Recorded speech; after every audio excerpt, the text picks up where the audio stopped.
Welcome to Bahrain for the GT4 International Cup, part of the Bapco Bahrain GT Festival.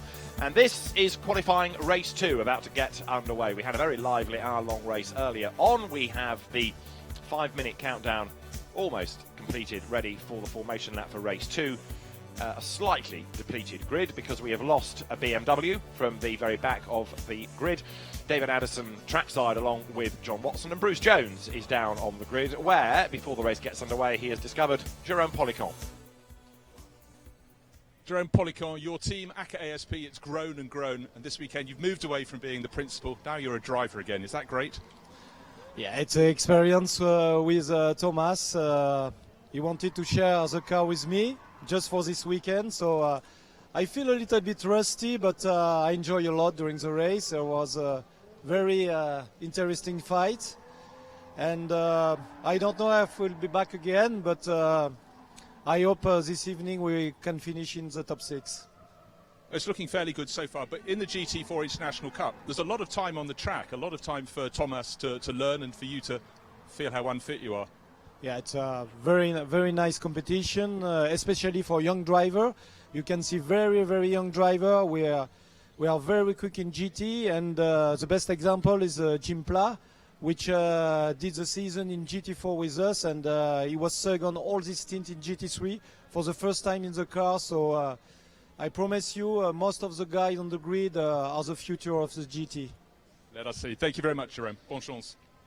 And Jerome Policon runs ACA ASP, Autosport Promotion, runs that car, runs GT3 cars here this weekend as well within the FIA GT Nations Cup, and a vastly experienced driver. There at the very front of the grid is the Audi on pole, Stephen Palette. This second on the grid, Greg Gilbert, will start. If you saw the earlier race, the driver that finished is the start driver here, and the starting driver from race 1 will do the second stint within this race.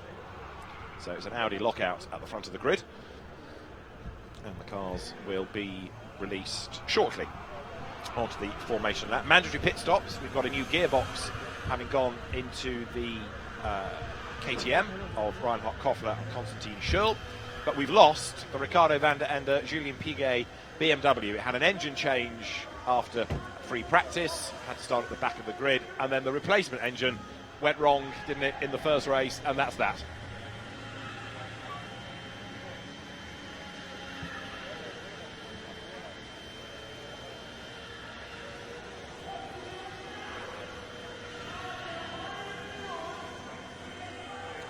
Now there is Stephen Palette, who is the man on pole position, and he is ready to go. He's got Greg Gilbert as the opposition on the front of the grid. Second row, the Phoenix round Audi, Nikolai Moller-Madsen. Also the two Santalot cars, just to bear in mind, are running in the Pro-Am rather than Silver Cup competition. In other words, you might not expect them to have the same pace in the second stint when you get the other graded driver on board. 39, Enzo Guibert at the wheel, the car he shares with Gilles Vannelet. That should be another competitive car because it went strongly, the BMW, in race 1. I mean, the BMW has shown pace, but just unfortunately they've had issues, both mechanical issues, and we just need to see whether you what you do in qualifying track position. As we look down at one of the two little Alpines, which have been, I've enjoyed watching them. I think they're just a great little car. I think what a fun little road car that must be.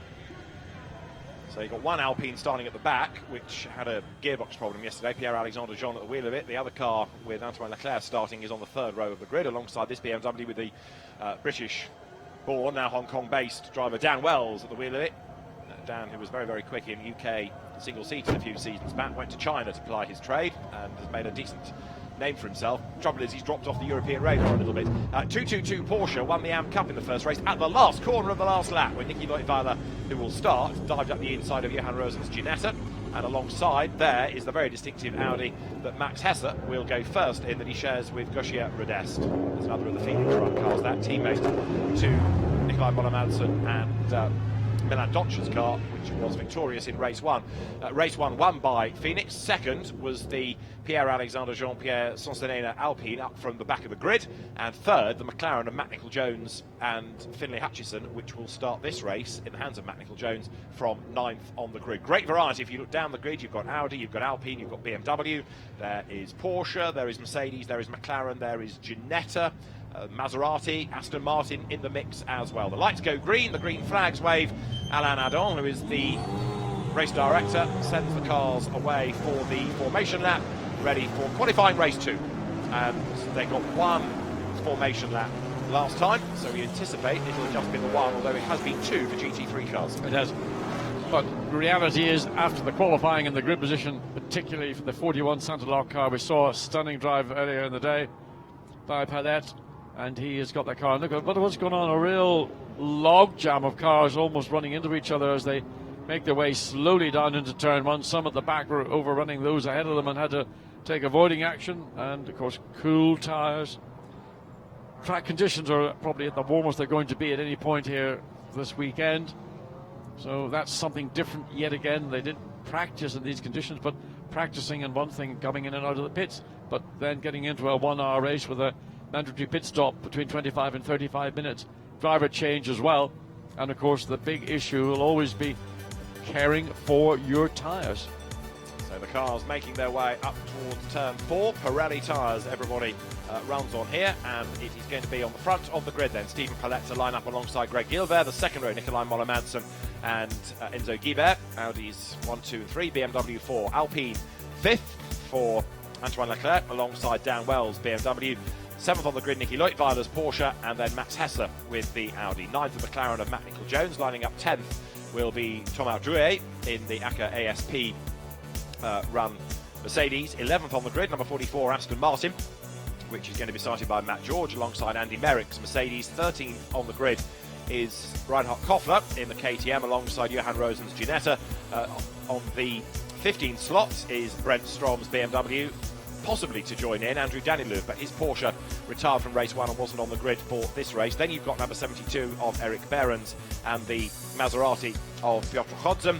And the final full row of the grid is going to be Luc Brahms, McLaren, and Pierre-Alexandre Jean in the Alpine, with missing from the very back the Equus BMW M4 because that has run out of engine, so that is absent from the back. And as I say, the red Porsche Cayman, which had a drivetrain problem in race 1, wasn't on the grid. The team working to the very last and asking if they can join in from the pit lane if they don't make it out. Of course, the trouble is that the cars are based in another pit lane. They make the pit stops in the main pit lane, but their base, their garages, are in the Oasis pits next to this section of the circuit. So the car's got to get out of that pit lane somehow and into the main pit lane in order to be released into the race. And of course, the cars that were competing in the Nations Cup are only just trying to clear all their gear from the principal pit lane to enable the GT4 runners to move their gear in and to be able to execute their driver changes. They won't be highly unlikely to change a tire other than through a tire getting cut or a puncture or something of that nature. The field pretty well strung out as they're making their way around the back of the circuit. This is coming through turn 12 into turn 13. So need to try and get the field slightly better bunched. Safety car slowing them all down, and hopefully those at the back of the field will get a bit of a hurry up and get up to those cars to make it, let's say, a representative start and not maybe have to go through the process if it's considered to be an untidy start. And the fact that they're getting themselves side by side confirms that it is going to be just this one formation lap. The safety car, the pace car as it is, will swing into the pit lane. We will be ready to go racing. It is race 2 for the GT4 International Cup. This is the view from Brett Strom's BMW, the Mark Cars run squad, the Australian team. That's looking after that car, Thomas Drouet in Jerome Policon's Mercedes, just making sure the belts are tight, ready to go racing as they come off turn 14, ready for the start of race 2, qualifying race 2 for the GT4 International Cup here in Bahrain. Stephen Palette alongside Greg Gilbert at the front of the grid. The second row is Nikolai Moller-Madsen and Enzo Guibert. The lights are red. When the lights change, we will get underway for 60 minutes of GT4 racing, and it's going. A great start made from the third row by the Alpine of Antoine Leclerc. Good start by Enzo Guibert in the BMW as well on the outside of row 2. The Audis are side by side, but at the front of the grid you give a monster toe to everybody else on the run down towards the first corner. They're 3, 4, 5 wide, and who's going to be the real hero? It looks like Matt Nicol-Jones has made a demon start in the McLaren up into second place as they wriggle their way through. Whoops, I'm afraid the Nicky Leutwiler Porsche bounces off the BMW of Brett Strom there, and there's damage to both. And there's a load of debris in the middle of the exit of turn 1, so that's going to be cleared away. Corner workers might be able to get that done without having to revert to a localised yellow flag, but McLaren battling with the Mercedes. Go, and round goes the Alpine. It's been tagged. This is the second time in 2 races that car's been. Is that the same car, the 36 or the 22? It's the same car, had a spin exactly there in the first race. So Antoine Leclerc this time tagged into it. David Touchebon was turned around in the same car at the same place in the first race. So you're right, it's rather magnetic that as they dive down towards turn 8. And now Matt Nicol-Jones coming under attack a little bit lower down the order there as they turn out of the corner. There's been a real old shuffle though out of turn 1, hasn't there? There is the Alpine with damage. You can see a lot of damage in fact on the back of that car. And so what has happened coming out of turn 1 is a very jumbled order for the next half of the lap as Reinhard Koffler gets up the inside of Matt Nicol-Jones and tags the McLaren. It drops back. Andy Merrick goes off in avoidance. So there, look, leading the way is the Stephen Pallet Audi.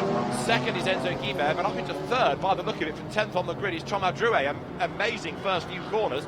Fourth now is Nikolai Moller-Madsen.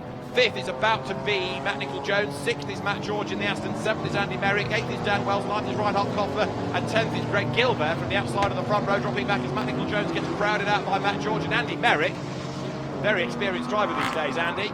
Driver coach as well, comes round the outside, picks up a place. There's another car that's gone way out wide in the background, which I think was Max Hessler's Audi, and up the inside goes Dan Wells to get himself in the BM, up and past the McLaren of Matt Nicol-Jones. So the McLaren has been right royally shuffled back, has been a bit hip and shoulder somewhere around the middle of the circuit, and the McLaren has been biffed on one side, biffed on the other side, and now on the brake and coming down into the final turn. 36 Alpine, that's the on damage of the 2 Alpine. To make progress pretty rapidly, having started well back down the field. There for the back of the grid, Pierre-Alexandre Jean on a mission. This car absolutely flew in race 1. It's flying again now as Greg Gilbert, badly delayed at the start, tries to fight back. Nikolai Moller-Madsen up the inside line of Thomas Drouet, and he goes through. So that's now going to put him up into third place, the winning car from race 1. Yeah, looked a pretty easy pass, got the draw, the slipstream off the Mercedes coming down into turn 1, and just was a strong move, and there was no question about the Mercedes coming back. Once you've taken the position, you send the message, don't bother, just don't bother. 3 wide there going out of turn 2 a moment ago. That was all quite spectacular as we had the KTM squabbling with the Alpine and others, and down the pit road is coming the damaged Porsche of Nicky Leutwiler that won the AM category in race 1. Of course we saw that picking up damage at the very start of the race. So leading the way, Stephen Pallet from Enzo Guibert there in the BMW. Moller-Madsen is now third, Thomas Drouet is fourth, fifth is Matt George, sixth Andy Merrick, seventh in the BMW is Dan Wells, eighth Matt Nicol-Jones, ninth for KTM Reinhard Koffler, 10th from second on the grid Greg Gilbert, and 11th already, having started 20th on the grid, is Pierre-Alexandre Jean in the Alpine, and that actually has been shuffled back a little bit out of turn 1, so it was 9th at the start of the lap. It actually came off worse through that sort out we saw at the start of this lap, and a lock-up from Pierre-Alexandre Jean. He just makes the corner. Yeah, gets a ride, scrambles around the outside there. Is the Porsche damage to the right rear of the car? And is that tyre damage, or is it more like the suspension damage as well? Replay of the start. Good getaway by Antoine Leclerc. Matt Nicol-Jones made a demon start, looking at the McLaren. And then which way does he go? Now, where did Greg Gilbert, from the outside of the front row, lose all of the time? Because he was way back, midway around the lap. Just Drouet's view. You see the McLaren's just ahead, just splitting the field. And at this point, the McLaren just seemed to be... Oh, there's the Alpine getting turned round again, as it was in the first race. Back live. Not yet been told of any investigation for that contact against the Alpine, but fears there might be. And there is Nicky Leutwiler's Porsche Cayman, broken wheel, damage to the car. It's quite an impact there. Yeah, well, to do that amount of damage to a rim, it's going to go through the chassis, or certainly go through the suspension, potentially damage one of the suspension links, possibly a drive shaft as well. But right now it's Matthew George who set the fastest lap on the race on the second lap, and currently running in 5th place, trying to catch up as quickly as possible to Thomas Drouet in the first of the Mercedes. There you can see that's further down through the field. Yeah, Andy Merrick, that is, just ahead of Dan Wells, the 2 British drivers together with Matt Nicol-Jones, another of the Brits behind Dan Wells. In fact, now up the inside line, tries to have a go against the Chester-born driver Andy Merrick, whose dad used to be a pretty rapid single-seater racer and then came back in historics a few years ago. Matt George then ahead of Thomas Drouet, so he's made that place up for fourth. Drouet fading a little bit now because after that demon start he rather lucked into places on the first lap. Now he's falling back behind people that had out-qualified him as they come down towards turn 8. Up front, Stephen Pellet leads the way from Enzo Guibert, but they're both in Pro-Am cars rather than Silver Cup cars. So the leading Silver Cup Audi, Nicolai Moller-Madsen running third, could well be in the box seat. Yeah, but they're 1.2 seconds behind that second place 3Y technology BMW, so just need to settle down a bit. Just a bit frenetic again in that opening lap. Everybody jockeying for position coming into turn 1, and consequently if you're not on the top of your game you will find yourself being shuffled back down through the field. But it is pretty clear that the number 41 Santa Blanca Junior Audi, Stephen Pellet, clearing away almost 3 seconds advantage already. As now the McLaren, now it is beginning to settle down, making and finding its natural pace, getting on the last lap that was through a 10th position, getting up and around Andy Merrick. That's right, so Matt Nicol-Jones yo-yoing a bit at the moment. There's number 3 Audi that was off the road earlier, Max Hesse, 12th at the start of this lap, in a very distinctive car with the white-yellow colours. Phoenix Racing, of course, a team we know from GT3, also winning the Nürburgring 24 Hours, the Spa 24 Hours, and very successful in DTM, Hans Moser's team that's based on the opposite side of the road, really, from the Nordschleife, Nürburgring-based team at Westpath. And so now, riding on board Brett Strong's Australian-operated BMW, coming into turn 14, road opens up, straightens out, there's the pit straight. This BMW down in 13th spot at the moment, as everybody looks on. But Stephen Pellet, fastest lap of the race, the leader now getting away by 3.6 seconds over Enzo Guibert in second spot, and Nicolai Moller-Madsen just settling into a rhythm, it seems, in third at the moment. He's not really catching the top two. No, but it is clearly the 41 Audi that is just stretching its legs, clear air, of course, no disturbance, there's nothing to worry about ahead of them because they're nowhere near yet catching up to the tail of this field. That may happen by the time you get to the round of pit stops, then it'll all be mixed and matched. But certainly the pace of Pellet last lap, the fastest lap on a 2:13.9, his best lap overall, 2:13.2 is the fastest lap, and that goes to the 41 Audi. The Alpine of Antoine Leclerc has just limped into the pit lane after all of that damage. There is 42, so that's Greg Gilbert, who was on the outside of the front row but really dropped out on the opening lap, so he's 9th at the moment. Matt Nicol-Jones under attack from Andy Merrick, and now the CMR team has a look at the rear, or what's left of the rear of the Alpine. That's heavily damaged, you can see. It was a big hit, wasn't it? It was a big hit, and also the mechanics of the car are very close to the rear. It's a short body. You can see the diffuser in the car has been heavily damaged, so that car ain't going to be going very much further. Certainly not in this race, and they don't have much time to turn it round. I mean, the benefit of not sending it back out is you've got more repair time for the final. Absolutely, I would take the car straight into the garage and start work. Well, they can't take it into this garage. They've got to go back to their pits on the other side of just on this, where the cars have done. Yeah, that's right. Through. So, in a sense, send it back out, limp it round for half a lap, pull it into the other pit lane, and crack on. I know what you mean, because they need all the time they can get. Now, look at this little battle pack building up. You've got, what, 5 in a line there, as all bits of Alpine are ripped away. So this now is Dan Wells, BMW, Matt Nicol-Jones, McLaren, Andy Merrick, Mercedes, Greg Gilbert, Audi, Reinhard Koffler, KTM, and they're all chasing after the 5th place Mercedes of Thomas Drouet. Drouet had been pretty impressive in the first of these qualifying events earlier today, but now seemingly getting slightly mugged as he comes down into turn 1.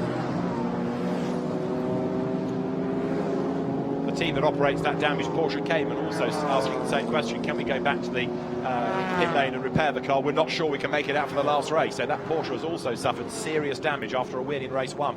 How do you get the car from the pit lane around into it? Because you've got to basically, there's one way in and one way out of the pit lane, so you'll be maybe going against the stream of traffic that would be coming in, so it's going to be a difficulty for those teams. But look, Drouet having to go a little bit cautious. Andy Merrick under attack there. Look at turn 4, because he's got Greg Gilbert crawling all over the back of him. The Audi to the outside line, but Andy Merrick, who, remember, has raced prototypes for Aston Martin, he's raced GT cars for Bentley, knows a trick or two, He's done a lot of racing since he came into Northwest Formula Ford and then Formula 3, but a single-seater gun to begin with. Yet another driver that's found a good career in GT racing. Reinhard Koffler likewise crawling all over the back of the Greg Gilbert Audi.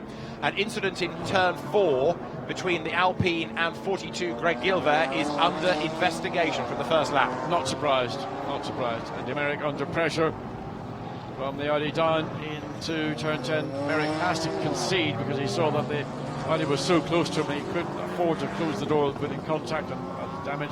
But it's the little KTM that's running behind these two that may end up ultimately being the beneficiary because it's capable of running at their pace, and it only needs that moment of opportunity as Andy Merrick just flicks the nose of the Mercedes one way, then pulls back in. But in doing so, has he opened up the door for the KTM to slip up alongside? It's going to be, no, not quite here, into turn 12. Remember on the grid I mentioned that the red Porsche Cayman of Andrew Daniluk was missing. As you see the KTM dive up the inside and go through, does it? Side by side, the KTM will go through, but then the Mercedes has got the grunt as they run side by side. The move will come at the end of the straight. The Porsche has joined in. It's a test session, this for it. It's 4 laps down, but the car is in the race. That's the delectable red Cayman. Now Koffler got the move in the corner. Whoops, the bodywork flies up. The top opens up as he brakes. The front of the car opens. That's how you get out. You push the bodywork forward. Koffler's going to have to pit. But as he hit the brakes, suddenly the bodywork lifted and Reinhard Koffler comes into the pit lane. So that's one of the more unlikely reasons for a sudden pit stop. The bodywork is shot forward. I mean, that's got to be a first in my experience to see a cockpit which is unique in GT racing, for it to pop up. And you almost think that Andy Merrick stuck his hand out of the side of the Mercedes and pushed the button, but clearly not. It was just a failure on the locking of the mechanism and up it popped. I mean, can you imagine what he was thinking when he saw all that happening?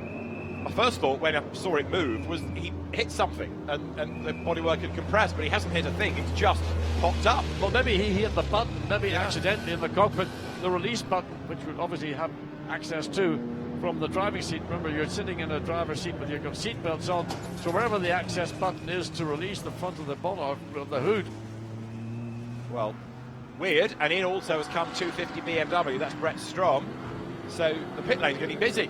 And we've not got a pit window open yet, so we have got 4 or 5 cars all in strife, and there is Reinhard Koffler having had the shock of his life. Suddenly bodywork pops open, and that I think is the race run. He's getting out of the car. The scrutineer is there having a look at it, but I think the fear is you need to check that, we can't send you back out. So the way they're looking at it, rather than just slamming it shut, suggests it might be some sort of hydraulic drama that's caused it to suddenly spring open. Well, it may be hydraulics, but there's got to be a mechanical mechanism that would be the cause. Well, there's front spring. What the heck's happened there? The front suspension has come apart.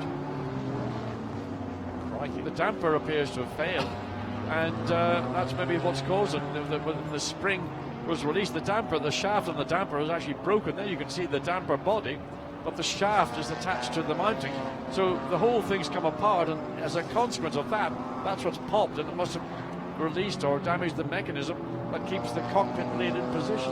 Well, write that one down. I mean, talk about book of excuses. I mean, that's another one that even Tim Schenken couldn't have thought of. As the leader, Stephen Bellak, goes across the line from Enzo Guibert. Great shame that we've lost the KTM. It's a good, quick little car, that. Nikolai Moller-Madsen runs third. Fourth is Matt George, doing a really good job in the Aston Martin ahead of Thomas Rouet. Dan Wells living up to his pre-race Bill Matter, sixth ahead of Matt Nicol-Jones. Greg Gilbert is eighth. Andy Merrick is ninth and 10th. From the derriere of the grid is Pierre-Alexandre Jean in the Alpine, the surviving Alpine. But again, if you think about the grid for the final, and you do that by taking points for where you finish in the qualifying races, you're going to have the Audi potentially of Moller-Madsen and of Dodger at the front, and an awful lot of the others with a good and a bad result, because fortunes have really changed in this second race. Yes, the remaining Alpine in the race really not running at a representative pace. It got overtaken very easily indeed by the BMW, by the Audi. Coming up into turn 4, you can see the Alpine slow as it makes its way around the track. Garage 59 have got a bit of hospitality. There is Max Hesse coming under attack from Pierre-Alexandre Jean. So this now is a change, in fact, for 10th place. The Audi is nipped ahead of the Alpine. So although the Alpine has made progress, it's not going as strongly in this race as it was in the first. No, and we saw that the other Alpine, the sister car, got tagged from the rear, so its side.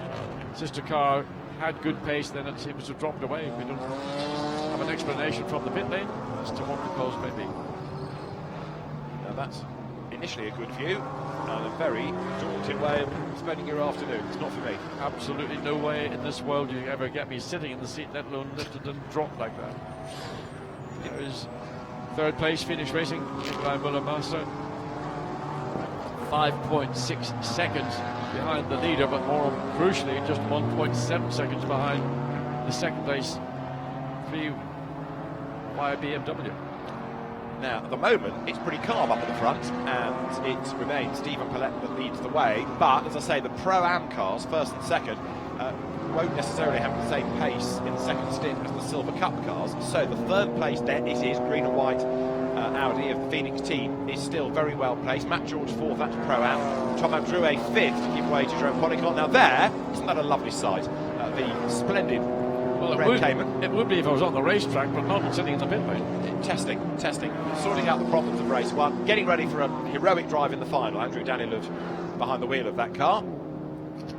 And they ventured in late, but then another pit stop, presumably just to check things. But I do fear it's not a very happy car. So there is our race leader into turn 4 on his 8th lap.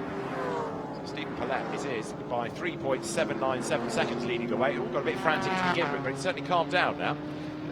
And currently there's not an awful lot of action going on. Most action is around 6th and 7th position with Academy's Motorsport McLaren and the second of the BMWs, so that's only just under a second. Elsewhere it's second plus, the gap between all the cars. That's right, as you look at Stephen Paulette sprinting here out of turn 8, leading. The gap's coming down, I would say, between second and third. It is. Guibert to Moller-Madsen. Oh, except it, my eyes failed me, has gone up by a fraction within sector 1, so just looked as though they were a bit nearer to each other on that exit of turn 8. BMW, which makes a great noise, howls its way down now towards turn 11. A drive-through for number 42. That's Greg Gilbert for causing a collision. So the 8th place Audi that's lost a whole heap of time anyway from being on the front row of the grid, having a drive-through penalty for causing a collision. And the damage was pretty severe because the Alpine is out, yeah, and there'll be a substantial bill to put that car back onto the track for the third and final race here this afternoon for these GT4 cars. That's right, so Moller-Madsen, there he is, pressing on as he comes now up through turn 13. You're just watching the GT4 cars and thinking back to how GT3, you can see just how much more movement there is in the car, not just in terms of the amount of the lack of grip of the juice grip, but just the horizontal, so the vertical movement, the springing and damping. These cars are much softer than their grown-up GT3 brothers or sisters. And there is Matt George charging along, doing what he has to do, which is to get as high up the order as he can for his co-driver. The second stint, James Holder. There he goes, the Generation AMR Aston Martin down towards turn 1. Paulette, Guibert, Moller-Madsen is the top 3 at the moment. Audi into the pit lane, didn't quite catch which one it is. It's 42 for the drive-through. There you go. There he is, Greg Gilbert. So, takes the penalty early, takes it on the chin. Yeah, the trouble is he's going to have to be coming back into the pit lane in about another 6 or 7 minutes for the mandatory driver change. So that's a double penalty, and it'll be compounded by the fact that he's going to be going back out again and within 5 or more minutes back into the pit lane. Here's the replay of the incident. There's the Audi, biff into the back of the Alpine, turns it round, effectively puts it out of the race because of the damage. Ironically, it didn't do any damage to the Audi. You can see the front of the car coming down into turn 1. Where was that damage? Well, it would have been maybe the splitter. Whatever it was, the Audi marches on in spite of that drive-through penalty, virtually undamaged. Yeah. And it was the poor little Alpine that was absolutely mullered and out of the race in consequence. That's right. So as we have the Thomas Drouet Mercedes pounding on, that currently is in 5th place. The leading AM class car, incidentally, is the Maserati, Piotr Hodgson at the wheel of it. This is Drouet's view in 5th spot, playing catch-up, but the AM's being led 12th overall by the Scuderia Villorba Corsa. Maserati, Piotr Hodgson at the wheel of it at the moment. There's Drouet there, tries to fend off Wells and Matt Nicol-Jones behind him. Andy Merrick's dropping back a little bit, isn't he? The Bullet Racing Mercedes has dropped away, having been part of that battle earlier on. Don't know why, but the car, basically didn't look as if there was anything wrong with it. Sometimes you get into a battle and maybe in doing so you might do a little bit more wear and tear on, particularly on the tyre. There's tyre degradation that is always going to be a feature of this Bahrain International Circuit. It is a circuit which is run temperatures normally extremely high, and the hottest part of the afternoon here now. So everybody being cautious. If you overuse your tyre early on, then the penalty will be you lose time and grip. So down they come into the right-hand return 14, and it is then Stephen Palette leading. There is Andy Merrick in the Bullet Racing car. He and Stephen Patrick, British drivers, but the team operates under a Spanish licence. That's where Dave Price lives these days. And it's prepared down just outside Marbella. Yeah. That's where team principal Dave Price is based. Over the line shoots the Bullet Racing Mercedes. If you're wondering why Bullet Racing, it's because Stephen Patrick liked the Steve McQueen movie and thought, so take that as the name, so Bullet Racing it is. Max Hesse behind him for Phoenix Racing in the Audi. Those two currently running in 8th and 9th places. I've seen a lot of movies. I suppose I've seen a few car movies. Interesting thought, falling under some other, legendary car movie, as Bullet was. Yeah. So Stephen Patrick will do the second stint in that car. Now their 10th is Pierre-Alexandre Jean. It's like a different car, isn't it, compared to the first race? I mean, its pace is nothing like what we saw in race 1. No, but it also looks like a dinky toy when you see it on track. It is so much, physically, so much smaller than all those around it. You'd almost sit in the car and think, well, you get an AMG Mercedes GT4 coming alongside you, and you think, oh my goodness, I mean, how big is this? There's another of the Mercedes, number 72, is in the hands of Eric Behrens, a regular in the Swedish GT Championship, and this is the AM class lead battle because Piotr Hodson is ahead of him in the Maserati, but the lead of the class is about to change, I fear. That Maserati does look a big car. It looked clumsy coming through turn 6s and 7s, and the Mercedes, a much neater package, a much more contemporary package than the Maserati. What the Maserati has got is a horse of an engine, and it's got a load of torque and a load of top-end power, and it just, you can see on acceleration, there's nothing the Mercedes could do to even match it, but only under braking and under road holding and cornering can it get close. So the two of them nose to tail as they come through turn 10, then the Mercedes right on the back of the Maserati, but no, in the straight line again, so the Maserati just pulls away a little bit further. Eric Behrens getting a bit frustrated here because he knows that at certain parts he's got the advantage, under braking being one of them, through the twiddly bits being another. Wonder some of the problems Andy Merrick is having. He's just got to notice that he must respect track limits, which might confirm what I was suspecting, is that the grip in that Bullet Racing Mercedes-Benz is just going away, and that's why he's running very wide on some of the track areas, some of the exits of the corners. Could well be. So the pit window to come in a couple of minutes' time. Way wide goes Eric Behrens with his Mercedes. 95 seconds, incidentally, the pit stop time, line to line. And up front, it is Stephen Palette still leading the way. He's done quite a bit of Porsche racing of late for Stephen. And 2 seconds clear of Enzo Guibert.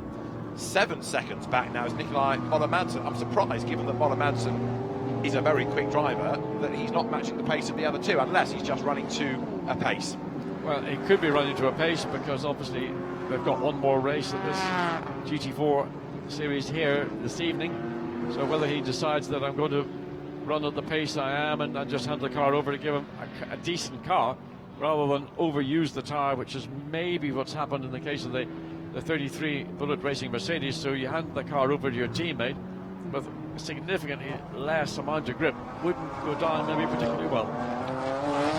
Possibly so, as the field now accelerates towards turn 4.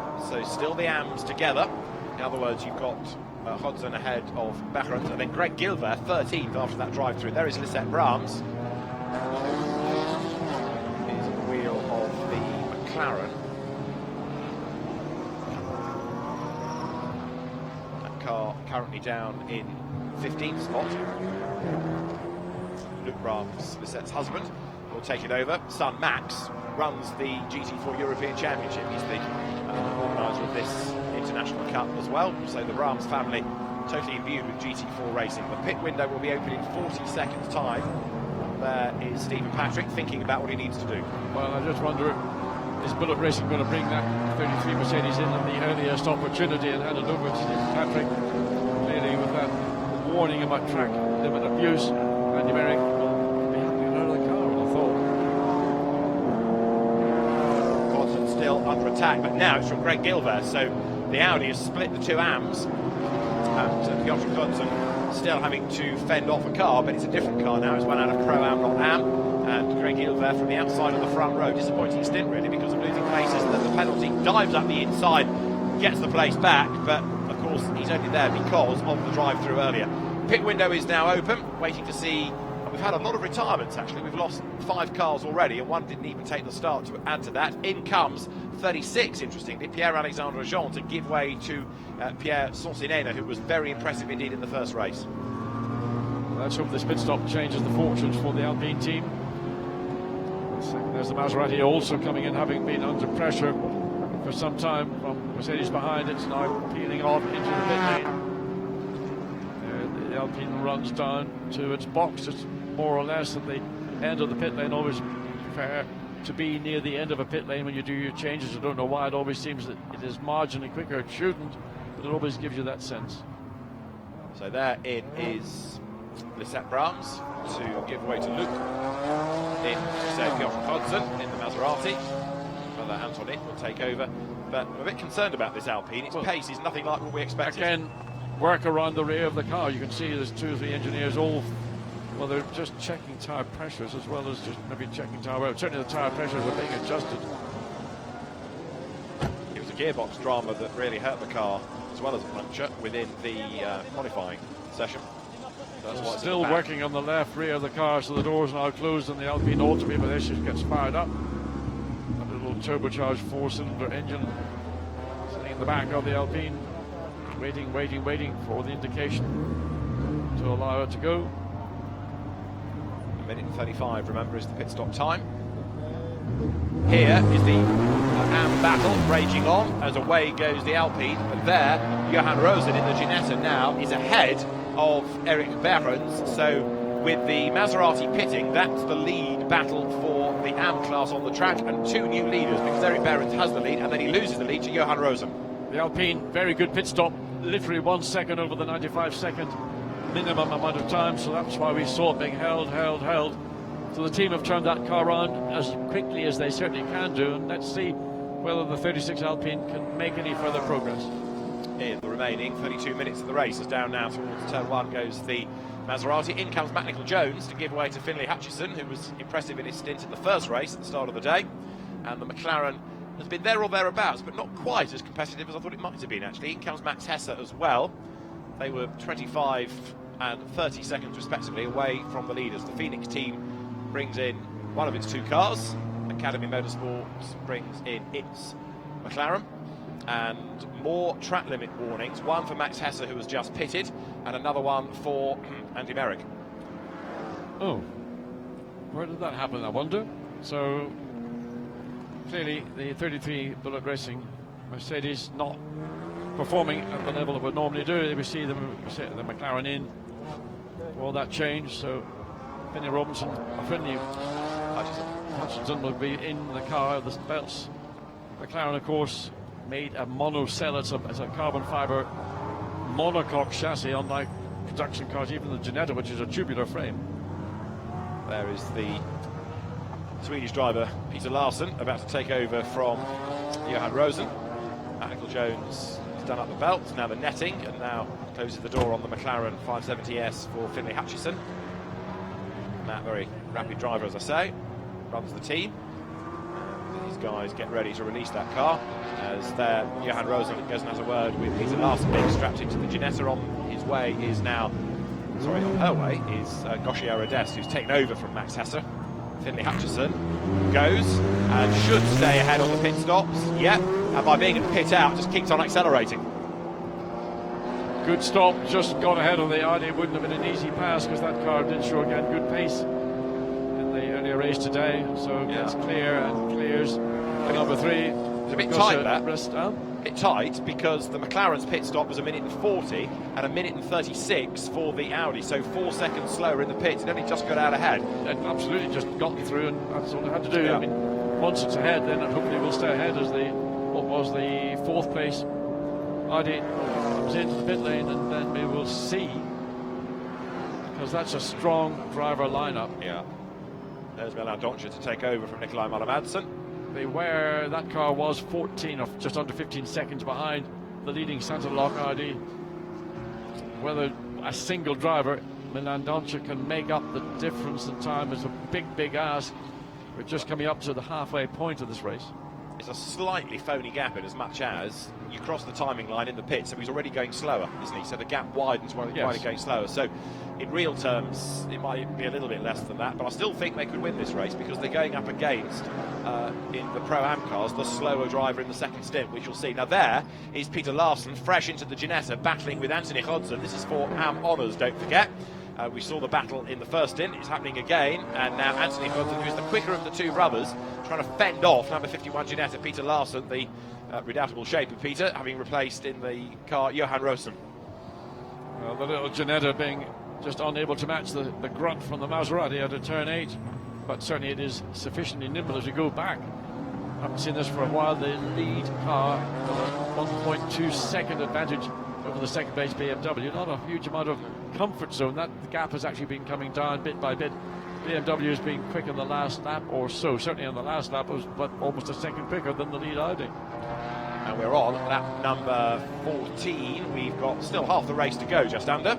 And as you start to get different drivers into cars, we'll see what their respective pace is like. So things are going to start to shuffle around potentially. As there is number 41, Stephen Palette, and I reckon that gap is continuing to come down. It certainly was down in sector 1 of this lap to Enzo Guibert. Do they come in this time? Palette quicker than his co-driver, Guibert quicker than his co-driver, so they stay out to do another lap.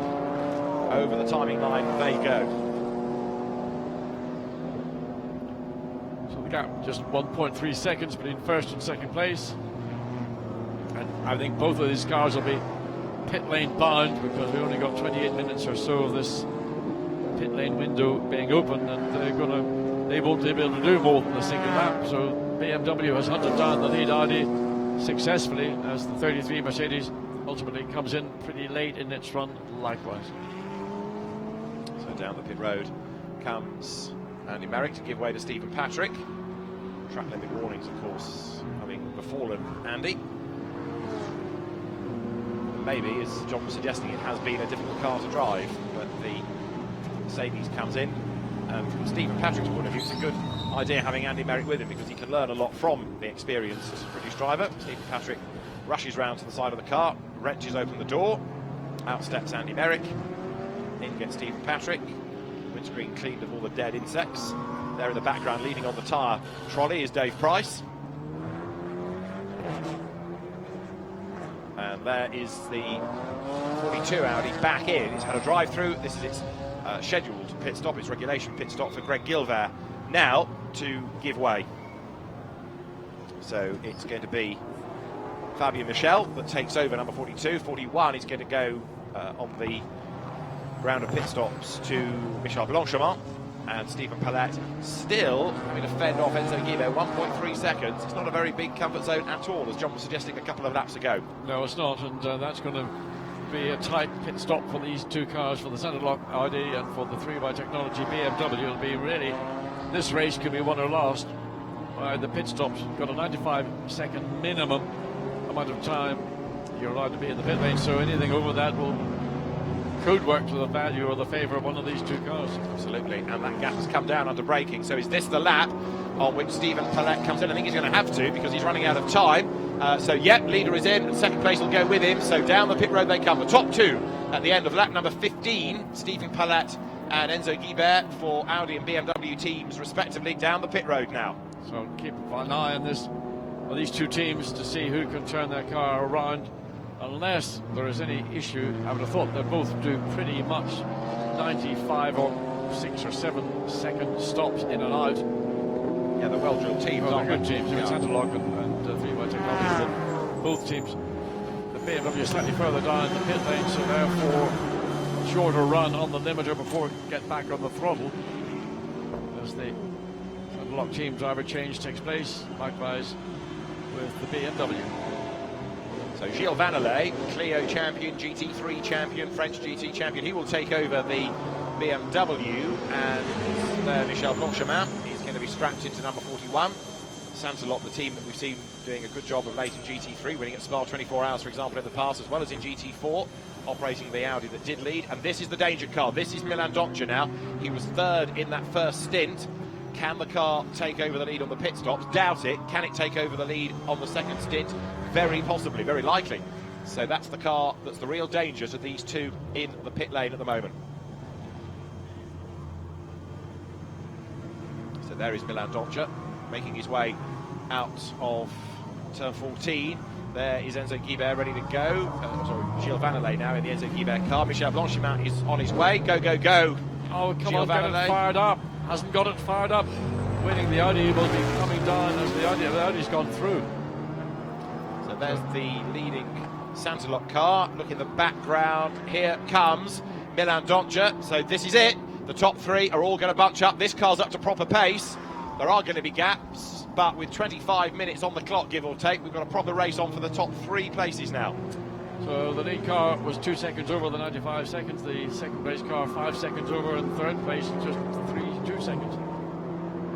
So down through turn one, it is Blanchimont from Vannelet, and then chasing on behind now is Milan Doncia. There's number 37 into the race. Philippe Kaddouri has taken over from Dan Wells. He's also doing the historic races here, Philippe Kaddouri, the very wealthy Hong Kong businessman, now turning into a real petrol head. He's got some nice road cars. Now he's going racing with increasing regularity, driving with David Clark in his Porsche in the Classic Challenge races here. Right, this is the leader, Michel Blanchimont. Down, whoop, sideways, throws away the lead. On his outlap, loses it, and that undoes at a stroke all the good work from Stephen Palette, and it gift wraps the lead to Gilles Vannelet. Well, an unforced error, and the consequence is you spin around. Not only do you lose the advantage of being the lead car, but you may well have done a little bit of damage to your rear tyres as a consequence. Just getting caught out. Conditions different to those that they ran on this morning. These tyres have already done the best part of 35 minutes before the driver change took place. Just watch and see what happens. Coming down into turn 8, and well, hard to explain. Just simply the back end got away. Yeah, Wasn't on top of it. lead lost, and so now rather red-faced Michel Blanchimont tries to regroup and get on with this before he gets caught by Milan Doncia, who is getting closer in the background. So straight away, Gilles Vannelet into the lead of the race, got the indicator on, but the experienced French driver leads the pack. Blanchimont there in second place as they come towards us with Milan Doncia doing the chasing, and as I say, he is in the Silver Cup, where you've got two evenly matched drivers rather than Pro-Am where there's a bronze and a silver. So in real terms, he ought to be able now to get up onto the back of Michel Blanchimont, former touring car racer as well as GT racer. He's driven not only the French GT4 but on occasions in the Blancpain GT Sports Club for the gentleman racers with GT3 machinery. There is Pierre Sonsinena in the Alpine having a go at Gauthier Rodest in the yellow Audi down towards turn 14. This is for 9th on the road, and through goes the Alpine. Little puff of smoke as he locks up, goes a little bit wide up the curb. Pierre Sonsinena hops back onto the circuit. Yeah, but the trouble is, ran too wide too early in the exit. Gives the Audi the opportunity to come back, and there's a little bit more straight line performance. The Alpine opting to stay on the left-hand side of the track down into turn 1, which will not give him any advantage unless he can get ahead under braking. But no, he can't, because the Audi is good in its brake and it's late in its brake, so slightly compromised on the outside of the track. And that was good use of the circuit by the Audi to keep the Alpine from making that counter-attack to get back into position. And that is Finlay Hutchison having a go against Philippe Kaddouri for 6th place. McLaren through on the inside line, so Kaddouri gives him racing room, and Finlay Hutchison is a man on a mission. He is coming through. Through he comes. So Philippe Kaddouri then drops back one spot. That's putting him into now 7th place, and Gauthier Rodest back ahead of Pierre Sonsinena. The two of them absolutely nose to tail. The Alpine almost pushing the Audi as they come down towards turn 8. Wide in, tight out might be Sonsinena's plan here, but Gauthier Rodest for the moment hangs on to that place. Yeah, knows how to use this track, knows how to use her car to advantage. Alpine, you can see clearly quicker out of turn 8, but now on the outside of the circuit, and you just don't want to hang out there because it's dirty. Those curbs are aggressive, they'll unsettle the car. Made the cutback, but there he is.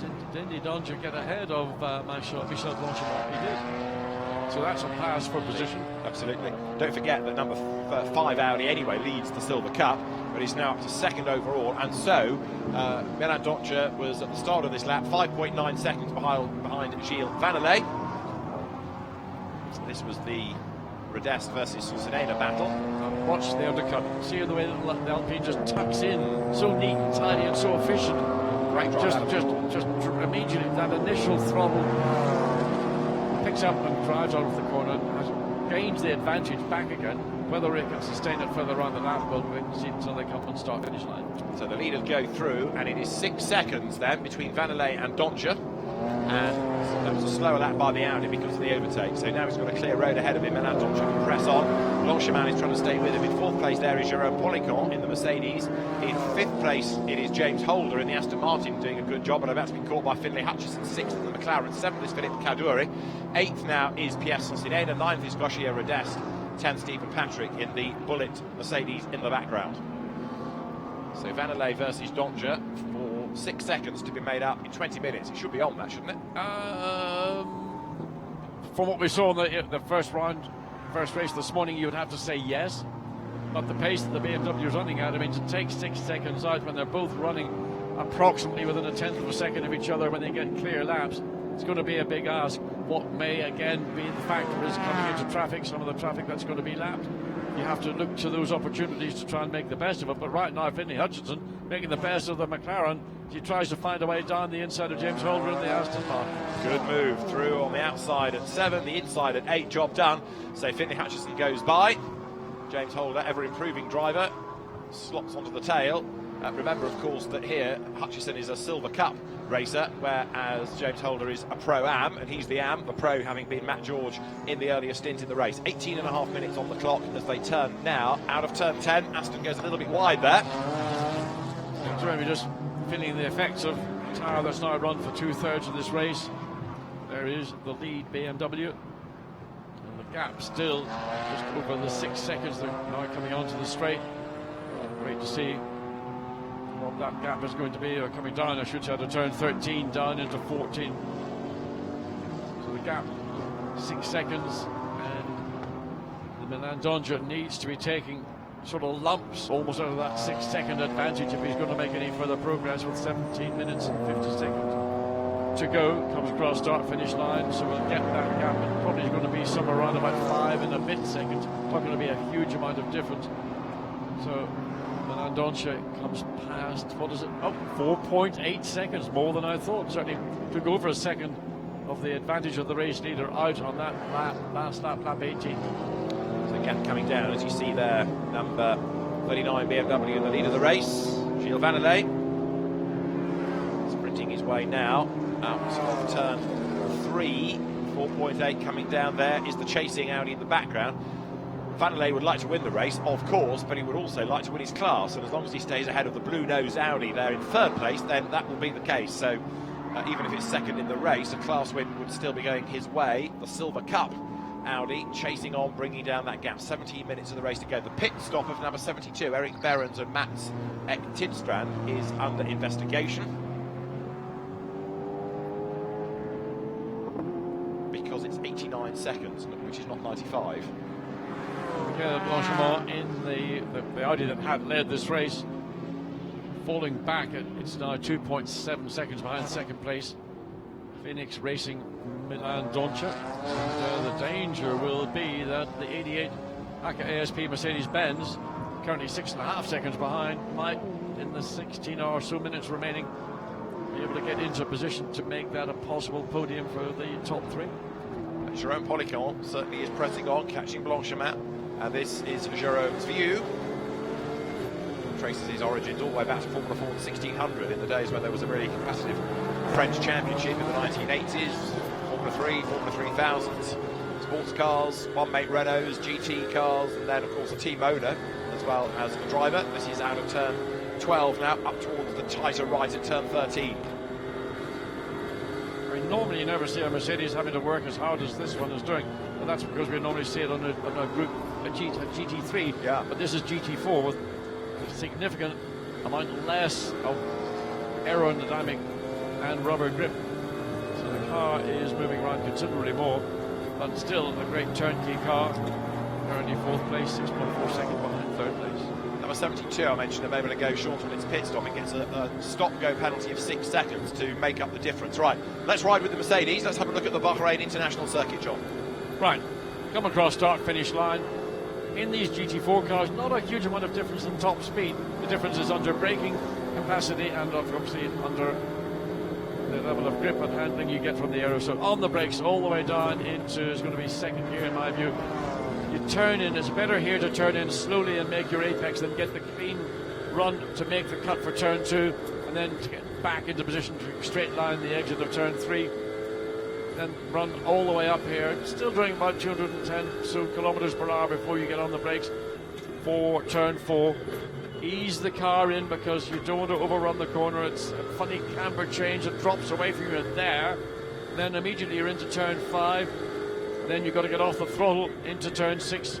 You have to wait. And then again you're struggling to get the car straight to make turn 7 without going way wide off the exit on the outside of 7. Then slow the car down. Get the car turned in. Many times you'll see cars missing that apex by a country mile. Getting traction off turn 8, ultra important because that'll give you a good drive up the hill. Then you come to this little curve of turn 9. Always one of those parts of the racetrack easy to overdrive because immediately you're into the top of turn 10. Again, you must make that apex if you want a good, clean, strong exit. You can breathe a moment now along this straight between turn 10 and the entry into turn 11. Turn 11, one of those corners that tight, then opens up on the exit to give you a good exit speed. But get the nose in again, then you can release the steering and let the car flow out to the edge of the track. A natural curve will bring you back in to the left-hand side of the track to then cut back for turn 12. Should be flat out. Well, will be flat out of your GT3 car. Then on the brakes again into turn 14 to come onto the second quickest part of this racetrack. Again, it is imperative to get that car straightened up.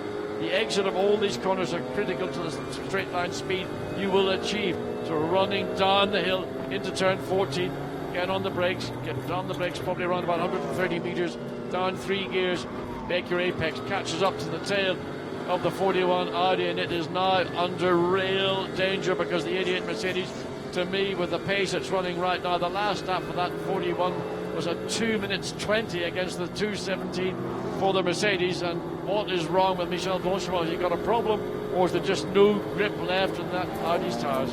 I think you've got an AM against a pro, haven't you? Simple as that. And Blanchimont gives way really to Policon. He has to give him room because that Mercedes has been hunting him down, charges through. Don't forget, Blanchimond's already had his spin on his outlap, which wouldn't have done his rear tyres any good, as he said at the time, John. But Jérôme Policon is somebody that has raced at a very high level in single-seater racing in his youth. He's a proper professional driver, and Blanchimont is a quick AM. So Jérôme Policon catches and passes.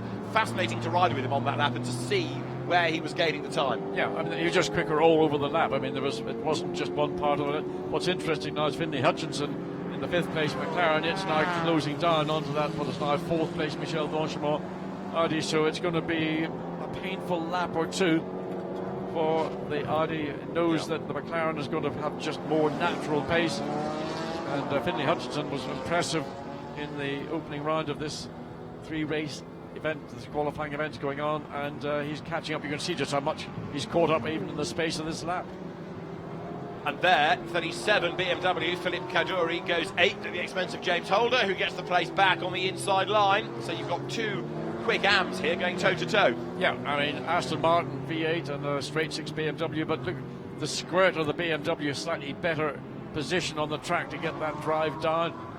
Clearly he's able to, the BMW is going to spin. Is he going to? He managed to hold it. Looked like the back end was going to take over the front. The old pendulum effect almost succeeded, but he kept it going in the right direction. This is for the race lead. Another BMW under attack. Gilles Vannelet now being given a hard time by Milan Doncha. We've got 11 minutes to go, and Gilles Vannelet then leads this second qualifying race in the GT4 International Cup, but only just. Milan Doncha right there behind him. Can he get a toe? Can he make the move down at turn 1? Let's see. They will go through now with 4 laps to go, and down towards the braking zone. He's still on the accelerator at this point. He's still building speed. A flash of the lights from Doncha to say, look, I'm quicker. I'm in a different class. Give me the room. Give me the room. He looks on the inside line, and Gilles Vannelet would quite like to win this race outright, and thus he hangs on to the advantage. And he did the right thing. He gave Milan Doncha room if he was going to make a commitment, because if they hadn't done so, there would have undoubtedly been contact. So using your mirrors and realizing I'm in a race in my own category, I can win this overall, but what's more important, to try and win it overall and maybe end up with a damaged car, or to say, well, look, you know, you are physically quicker than me, you've been catching me, caught on by nearly 7 seconds in the space of half the driver's stint. So it may well see a few more corners, and this Audi will take the lead from the BMW.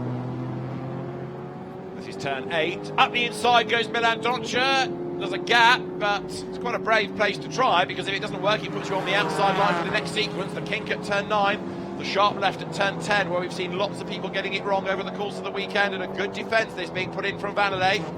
Yeah, but it's also, the BMW runs wide for the second time down at turn 10, but it is got good traction off these corners. So Doncia's having to be patient. It's easy to become a little bit frustrated, because you know you've caught the car that you're going to overtake for the lead of the race, and sometimes you want it to be at the earliest opportunity, but you need to be patient. So Gilles Vanelay, 59 years of age, Clio Cup champion. He's raced in French GT, American Le Mans, just about every GT category going. He was an FIA GT3 European champion in its very early days, and is still just leading the race, with Jérôme Policon now third, having got himself through. Finlay Hutchinson is fourth, Blanchemont fifth, and Pierre Sonsinena in the Alpine is now in sixth spot. Jérôme Policon is going to have his mirrors full of the McLaren as we go back to this battle for the lead down the hill into turn 14. Doncia has another little look, nothing he can do. The BMW seems to have that ability to get off a corner more quickly. In this occasion, it's the Audi that does a better job, but watch for the BMW straight line performance. It's just going to manage to pull a couple of car lengths. Frustration for Doncia, but this time he's better placed on the straight in the slipstream. He can maybe think about making a pass down the inside. It looks like he can do so this time, and it's all done. And it's really, that was an easy pass. There was no resistance whatsoever from the BMW, and probably wisely so too. But as I say, Vanelay still leads his class then, Pro-Am. That's the intention, to score the victory in that. He will try and fight back if he can, because again, the BMW has got good grunt coming out of turn 3.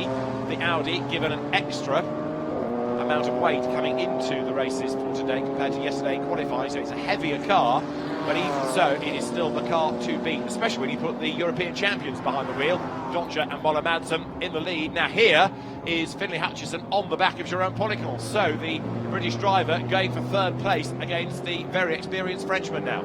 Yes, it'll be certainly a more difficult task for Finlay Hutchinson to find a way past the Mercedes, particularly with just 7.5 minutes in this race. There's not going to be any favours given by Jérôme Policon to fourth place McLaren, so it's going to be a lot of hard work and a lot of good thinking behind the wheel. The Mercedes is such a good package, whichever way you look at it. McLaren in GT4 form, clearly a more successful package than it might have been in its initial configuration in GT3. Finlay Hutchinson using it to its best effect. Little Alpine back up again. Yeah. So Sonsinena is now fifth at the expense of Michel Blanchemont. So he's going a lot better than Pierre-Alexandre Jean seemed to be able to go in that car. Sonsinena might even be able to get onto terms with these two. Hutchinson has a good look at the inside of Policon, thinks better of it, trying to force a mistake out of Jérôme, who may not have the quickest car, but he's got a wide one, and for the moment he's hanging on to that place. But Sonsinena behind is catching up. Well, Policon ain't going to give it up. I'm sure you, it's going to have to be a pass. That'll be a big commitment from Finlay Hutchinson. He's close. But again, once the Mercedes gets pointed in a straight line, it's got good performance, got good traction off all these corners. Difference in straight line speed, probably not massive between the two cars, but just the difference maybe between the wheel and the person behind it. So here is Policon hanging on to that place. Just quickly as the battle comes onto the pit straight, remember the number 72 Mercedes that had to make a stop-go penalty for being too short on the pit stop? Well, its stop-go penalty was too short as well. So there's another penalty looming for that car. As for third place, Policon and Hutchinson come side by side over the line. Policon on the inside line, Hutchinson just with his nose in front. Who is going to be the last of the late breakers down towards turn 1? Policon's got the inside line, Hutchinson the outside for turn 1, the inside for turn 2. No, he has to slot back in behind. He was always going to be in the wrong part of the racetrack once they got deep into the braking zone, because Policon could use the brake pedal to modulate his entry speed, and if he ran wide, he still had the McLaren on the outside, and the McLaren was always going to be subject to what Policon and the Mercedes wanted to do. Let's look again. The head-on view coming down into turn 1. McLaren moves over to the centre of the road to try maybe intimidate Policon, but he has nothing to do with it. But that point, it all changed from what might have been marginal advantage to McLaren to consolidation from the Mercedes, and that's going to be a difficult pass now. 5 minutes of this race remaining, unless he can force Policon to make an error, and with the experience and background he has, he probably hasn't written a few of the tricks, let alone knows them all. But Hutchinson's going to have a go on the inside at 9, and if he stays there, the inside at 10 is going to give him the place. But it's the undercut. Watch for the undercut. Hutchinson's managed to keep the car, but look, he immediately goes to block the Mercedes, making a now under accelerator. And Policon's hand comes up. Toots lower. What are you doing? I suspect he thinks too much curve might have been used there. However, Finlay Hutchinson has gone through, and Jerome Policon did not like that. He used a bunch of curve at the inside of turn 11 as well. And look behind them, Pierson Sinena in the Alpine is there. He's getting a little bit nearer. Pressing on all the time, isn't he, there? In the French tricolor colours, carried on the Alpine. So Finlay Hutchinson then up into 3rd place. And of course, 2nd in the Silver Cup now. Pro-Am still being led by Vanderlei, 2nd Blanchimont, 3rd Gauchier Rodest. Another flash of the lights from Pierson Sinena. Why do drivers do that? Because nobody's going to move out of their way. Because, of course, do come through. Because they can. Right. You know, you assume that it's smart to flash your lights and try and cause a distraction. It's a bit like driving on the motorways today. It's almost forbidden. You're almost considered a criminal to flash your lights. What you do is you put your indicator on and get that in the mirror of the car that you want to pass. Yeah. Until that becomes a criminal offence as well.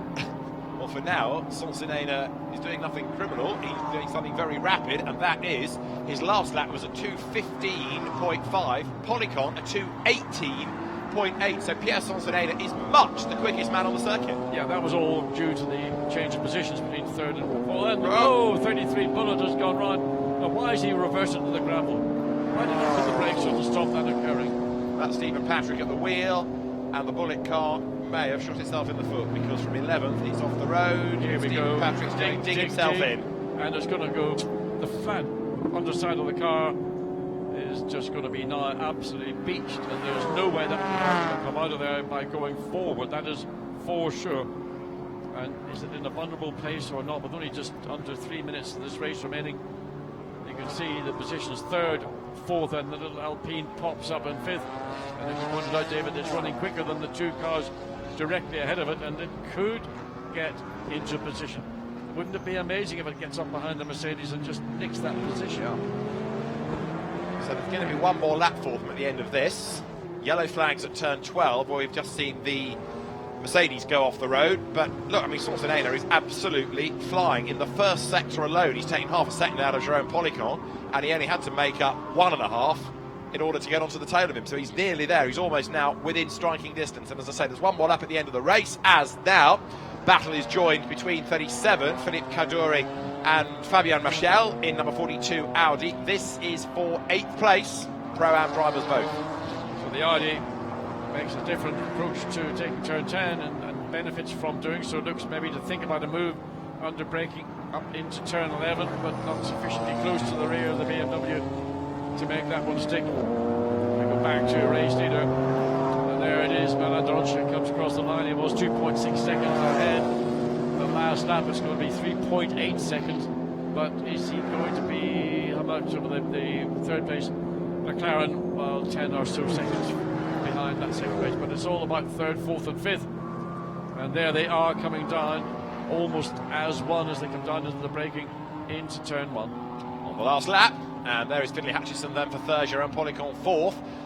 His task now is to keep Pierson Sinena behind him, and the Alpine takes a very tight line out of turn 1 to try perhaps to get a different shot out of turns 2 and 3. But what he did, he shortened the distance he had to travel, first of all, and secondly, he got on the throttle really early and was able to drive the car and make that straight cut through turn 2 and turn 3. So he's even closer now to the back of the 88 Mercedes than he would have been before he entered turn 1. One of the nice things about the GT4 International Cup is that we're seeing people in it that we haven't seen in the European Series this year, and therefore you start to appreciate how good they are. Sonsinena is definitely one of those drivers. I would love to see more of them, because I've been really delighted to see this performance.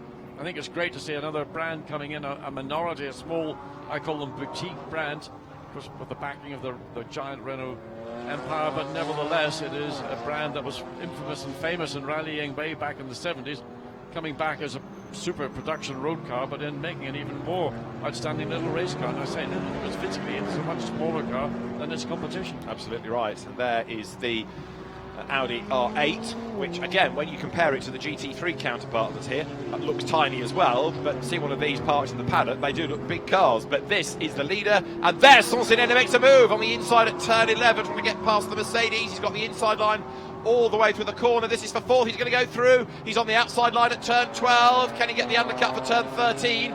Jerome Policon runs him out wide, and Sonsinena has to slot back in behind. The checkered flag is at the ready for Milan Doccia then, who is coming down towards turn 14. He is set to win the second qualifying race in the GT4 International Cup, and he will do so by quite some margin in the end of potentially over 4 seconds given his pace. Milan Doccia comes through. Checkered flag falls. It is 2 from 2 for the Phoenix Racing Audi duo. Milan Doccia and Nicolai Müller-Madsen win qualifying race 2 in the GT4 International Cup from Gilles Vanderlei and Enzo Guibert, who win in Pro-Am. And third is going to be Finlay Hutchinson. And look at this, it's a drag race for fourth. Side by side, the little Alpine gets its nose in front and on the line. Yes! The Alpine has done it. And it wins fourth place battle by 31 thousandths of a second. How about that? We're not meant to be partisan, but you can't help but cheer for the little team, or the little, the David and the Goliath. Well, it's partly the fact that it's up from 20th on the grid to do it anyway. It's just a great drive, and it didn't sparkle in the first stint. So Pierre Sonsinena fourth, Jérôme Policon fifth, sixth Gauthier Rodest there, and down to seventh in the end. The car that led the first stint throughout, Michael Blanchimont, Stephen Palette. Here for eighth, Fabien Michel and Greg Gilbert. Ninth will be Philippe Kaddouri and Dan Wells. James Holder and Matt George set for 10th place. That was a slow burner, that race. It was pretty calm to begin with, but then in the second stint, more and more happened. Yeah, no, I mean, I love. I call it the underdog or whatever. Yeah. I just love those scenarios where you see the big, powerful, the Mercedes, which is maybe to some degree the class of the field.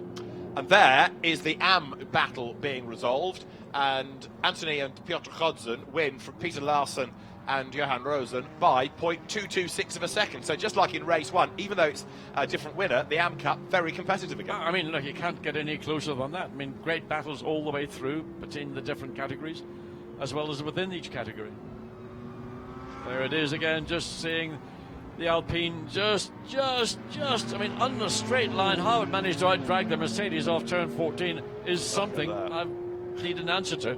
31 thousandths of a second. Doesn't get much closer than that. Brilliant stuff. Pierre Sonsinena then taking fourth, Jérôme Policon fifth, but another win for Milan Doccia and Nicolai Müller-Madsen there, the Audi, the winning car in the background, off the road to get the pickup on the tyres to boost the weight.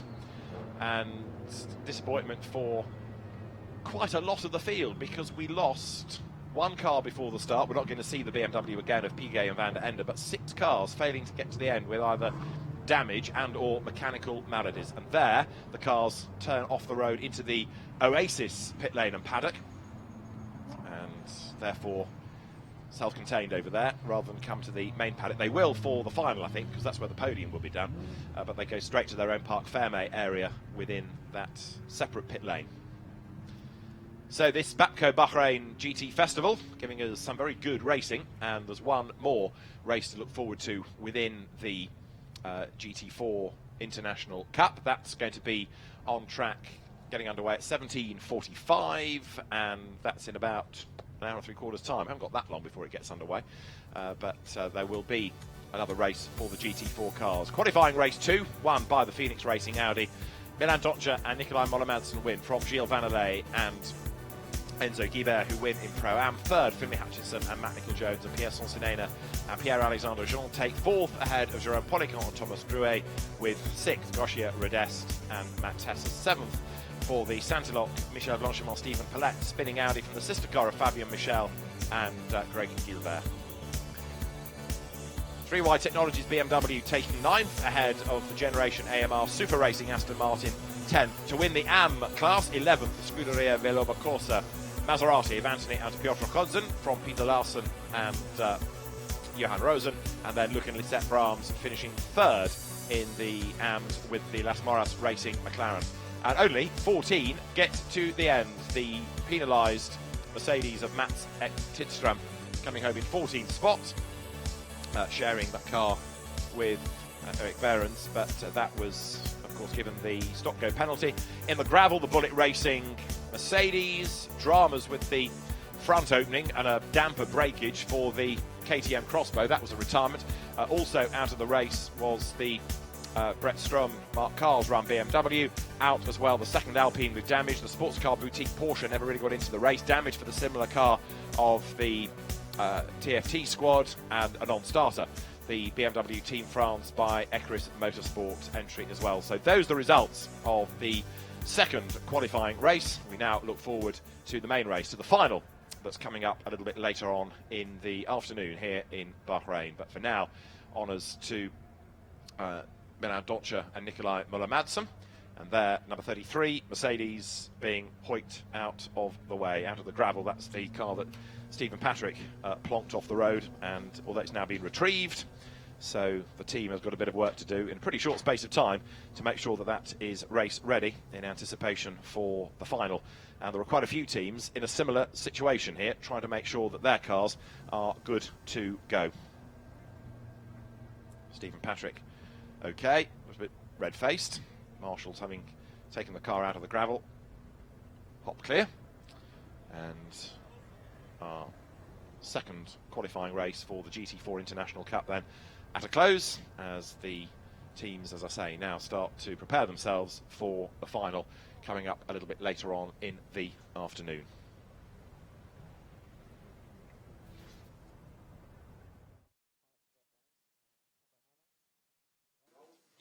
So let's have a look at the highlights then of qualifying race 2. Another busy grid of plenty of variety, ready to do battle over 60 minutes. And drivers wished well, ready for the off. The immaculate Porsche number 222 was not immaculate for long, because that ended up with quite a bit of damage after just the first corner. When the lights changed, the field accelerated away down to turn 1. 3 wide for the lead, 3, 4, 5 wide in mid-pack, as everybody went for the same bit of real estate. Losing out badly from the front of the grid was Greg Gilbert. He lost lots and lots of places. The worst was to come for the Antoine Leclerc Alpine. Tipped into a big spin by Gilbert. Lots of damage down to the rear of the Alpine, and for that Gilbert got a drive-through penalty, but the Alpine was out of the race with lots of damage, and the team with a big repair job ready to get the car out for the final. Plenty of good racing going on early doors as Gilbert fought with Andy Merrick, keeping behind him Reinhard Koffler, until a damper broke, and that affected the whole front mechanism of the bodywork. It popped open, and Koffler was an early retirement from the race. Max Hessert was coming under attack from Pierre-Alexandre Jean, as up front, looking good up front, was the BMW of Enzo Guibert. Gilles Vannelet took the car over to lead into the second stint. Andy Merrick doing a decent job in the Mercedes, and 51 Ginetta again in the mix for AM honours, as the Maserati led from the Mercedes. In other words, Piotr Kodzin ahead early on of Eric Behrens. Recovering Greg Gilbert, Fabien Michel gaining places. Finlay Hutchison brought the McLaren in to give way to Matt Nicol-Jones. And Stephen Patrick was on the case of the Richard Rodès Audi, hunting down places as the top two came in. Stephen Palette had dominated the first stint, but then Michel Blanchimont on his outlap lost it. Around he went at turn 8 and gave away the race lead.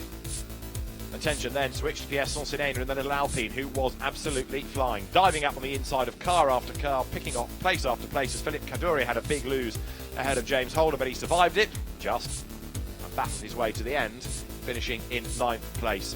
For the race lead, Milan Doncia got closer and closer to Gilles Vannelet, made his move. Further back, there was a brave effort by Finlay Hutchison to try to go and take 3rd place away from Jérôme Policon. Pierre Sonsinena catching up all the time. Milan Doncia, though, was on target for a second win with Nikolai Müller-Madsen, second to Gilles Vannelet and Enzo Guibert. But the real hero was Pierre Sonsinena, who took 4th on the line, just like that. And we get ready for the final later on. For now, from John Watson and David Addison, bye-bye from Bahrain.